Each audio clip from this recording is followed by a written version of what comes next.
Bom, eu estou gravando esse vídeo para sintetizar a minha percepção do que ocorreu nas 10 primeiras semanas do Next, no grupo que pesquisou trabalho, empreendimento e negócios em rede, que foi o grupo no qual eu interagi mais. Nós fizemos ao todo 5 entrevistas, que foram Projeto Cooperação, Usina da Forma, Lambda 3, Google e Madalena 80. Todas foram filmadas e disponibilizadas pelo canal Next no YouTube, com exceção da entrevista com o Google, que não foi colocada por uma solicitação de confidencialidade do entrevistado, né? Mas nós temos o vídeo. Essas entrevistas elas foram orientadas por uma lista de perguntas que nós elaboramos nos 2 primeiros encontros do Next.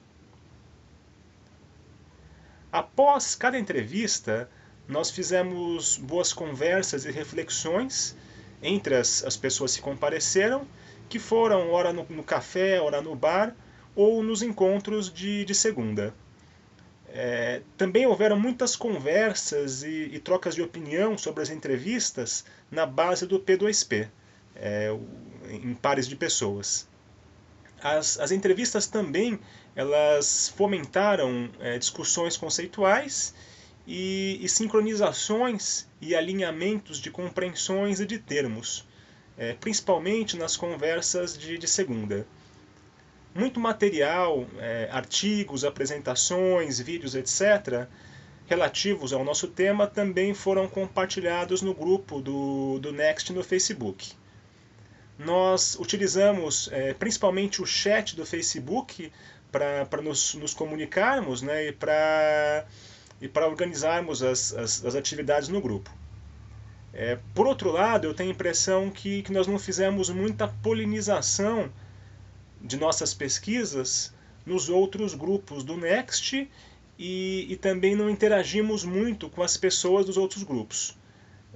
A gente disponibilizou os vídeos, mas talvez tenha faltado conversar mais com as outras pessoas. Eu imagino que apesar desse alinhamento de entendimento que ocorreu entre as pessoas no grupo, imagino que as percepções e insights de cada pessoa elas são bem particulares. Então eu vou mencionar aqui quais foram os principais pontos que, para mim, emergiram das nossas investigações. E eu percebo que surgiram 2 correntes de interesse no grupo. A primeira ela tinha uma grande preocupação com a conceitualização e com a identificação de casos existentes que poderiam ser considerados como modelos de empresa em rede.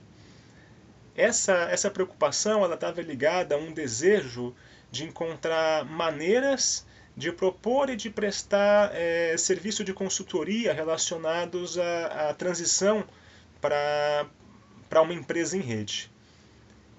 Em relação a isso, nós encontramos 2 casos interessantes que aparentemente operam internamente de maneira bastante horizontal e distribuída, que são a Lambda 3 e o Projeto Cooperação. Esses são casos bem interessantes e vale a pena assistir os vídeos dessas entrevistas. Eu acho que esses são 2 ótimos exemplos de operações internas ocorrendo de maneira bastante interativa, ou seja, muito pouco hierárquica. Por outro lado, a minha impressão foi de que em ambos os casos, que são empresas com menos de 30 pessoas, em ambos os casos as pessoas operam como grupos um pouco fechados em si mesmos, com processos seletivos complexos que dificultam a entrada de novas pessoas e com regras e princípios que limitam e moldam um pouco a interação das pessoas que estão dentro com o mundo exterior. Eu consigo imaginar também que uma empresa maior, operando com áreas ou departamentos mais ou menos da mesma forma que operam a Lambda 3 e o Projeto Cooperação, só que áreas ou departamentos integrados entre si, que talvez isso seja a máxima expressão dessa ideia de empresa em rede. Principalmente se houverem algumas pessoas que fazem parte de mais de uma área do departamento. Porque assim é como se essas áreas do departamento elas estivessem um pouco sobrepostos, né? Eles deixam de ser silos. Nós ainda não visitamos uma empresa maior que opera dessa maneira, né, com departamentos interativos um pouco sobrepostos uns aos outros, né? O Google ele pareceu não ter nada a ver com isso. A impressão é que lá no Google existem silos e caminhos de trabalho pré-definidos que são muito concretos, apesar do ambiente parecer ser bom e deles terem espaços de convívio coletivo que são bem interessantes, né? Mas pareceu também que esses espaços eles são um pouco como aquelas plataformas na internet que são implementadas em empresas, mas fora do caminho dos processos. Ou seja, os processos não passam por elas, né? E assim eles tendem a ficar vazios, né? A segunda corrente de interesse que surgiu no grupo, ela estava preocupada com uma ideia mais abrangente de criação, produção e transação em rede. Ou seja, de não limitar-se à ideia de empresa em rede. Nesse caso, nós discutíamos e tentávamos pensar em elementos que configurariam um tipo de economia em rede distribuída. Essas eram discussões um pouco mais filosóficas e com menos aplicabilidade no sentido de prestar serviços de consultoria para empresas. Por outro lado, elas eram bastante interessantes para pessoas que desejam elas mesmas trabalhar ou empreender com outras pessoas em rede. Eu acho que em todas as entrevistas surgiram insights interessantes sobre isso. Para mim, os principais deles, eles estiveram relacionados sobretudo a 2 pontos.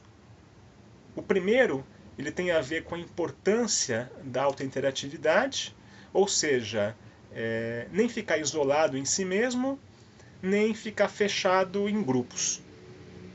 E também com a percepção de que ser ativo, uma pessoa ativa, não é o mesmo que ser interativo. Porque uma pessoa ela pode ser muito ativa, mas agir pouco com os outros e está muito fechada, muito pouco aberta para se modificar na convivência com os outros. Como no caso das posturas que são tipicamente militantes ou evangelizadoras, né, que são posturas muito pouco interativas. O segundo ponto, ele tem a ver com o respeito à legitimidade das pessoas na interação.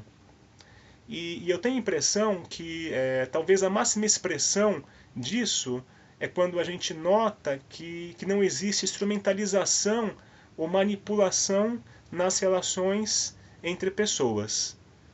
O que se houvesse seria uma forma sutil e um pouco velada de comando e controle. Eu tenho a impressão que essa instrumentalização, manipulação, ela pode ocorrer de várias formas, que não existem, digamos, regras universais, como por exemplo, que a amorosidade ou a expressão de cuidado em relação ao outro, ou uma preocupação pelo bem comum, que seriam sinais absolutos de respeito às legitimidades alheias. Eu acho que em alguns casos pode ser justamente o contrário. Então tem que tomar cuidado, tem que ver e vivenciar o contexto com cuidado para poder avaliar o que é ou não um sinal de desrespeito às legitimidades dos outros, né? Bom, por último, eu acho que tem 2 temas que até agora nós não exploramos muito ainda, né? E que são bastante relevantes. São as formas de transação distribuídas, principalmente aquelas que usam mídias e ferramentas P2P. Eu acho que tem muita coisa interessante aí para ser explorada. E o outro, que particularmente me interessa, é a combinação dos espaços presenciais e dos novos meios interativos digitais. Sobretudo, como essa combinação ela pode aumentar a interatividade e reduzir custos de sincronismo e de transação. Bom, é isso.